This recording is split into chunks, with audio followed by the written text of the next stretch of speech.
আসসালামু আলাইকুম pro cricket fans. দর্শক, আপনারা সকলে জানেন চলতি মাসের ১৯ তারিখ কিন্তু বাংলাদেশ ভারতের বিপক্ষে প্রথম টেস্ট ম্যাচ খেলবে এবং দ্বিতীয় টেস্ট ম্যাচ খেলবে ২৭ তারিখ। মূলত এই দুটি টেস্ট ম্যাচকে ঘিরে কিন্তু অনেক বেশি আলোচনা সমালোচনা হচ্ছে সোশ্যাল মিডিয়াতে। কেননা বাংলাদেশ কিন্তু কিছুদিন আগেই পাকিস্তানের মতো একটা দলকে পাকিস্তানেরই ঘরের মাঠে হোয়াইট ওয়াশ করে এসেছে। আর তারপর থেকে কিন্তু বাংলাদেশ এবং ভারতের যে টেস্ট সিরিজটি হওয়ার কথা ছিল সেই সিরিজটির কিন্তু টিকিটের দামও আকাশ পরিমাণ বেড়ে গিয়েছে। আপনি যদি একদিনের মাত্র একটা টেস্ট ম্যাচ দেখতে চান, ম্যাক্সিমাম আপনাকে খরচ করতে হবে বাংলাদেশি টাকা প্রায় ১৪০০ টাকা। তো কতটা উত্তেজনাপূর্ণ ম্যাচ হতে চলেছে বাংলাদেশ ভারত এই টেস্ট সিরিজটি।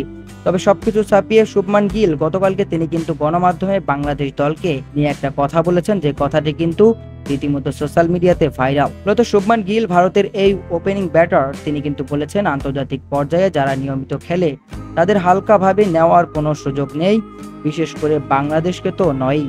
পাকিস্তানের বিরুদ্ধে ওরা দারুণ খেলেছে, রীতিমতো সমীহ জাগিয়েছে। মূলত শুভমান গিল স্পষ্টভাবে বলছে যে বাংলাদেশকে কোনোভাবেই তারা হালকাভাবে নিচ্ছে না, কেননা বাংলাদেশ কিন্তু পাকিস্তানের বিপক্ষে দারুণ খেলেছে। আর ঠিক সেই কথাটি তিনি তার সতীর্থদের এবং তার দেশের সমর্থকদের, তার দেশের সাংবাদিকদের তিনি কিন্তু মনে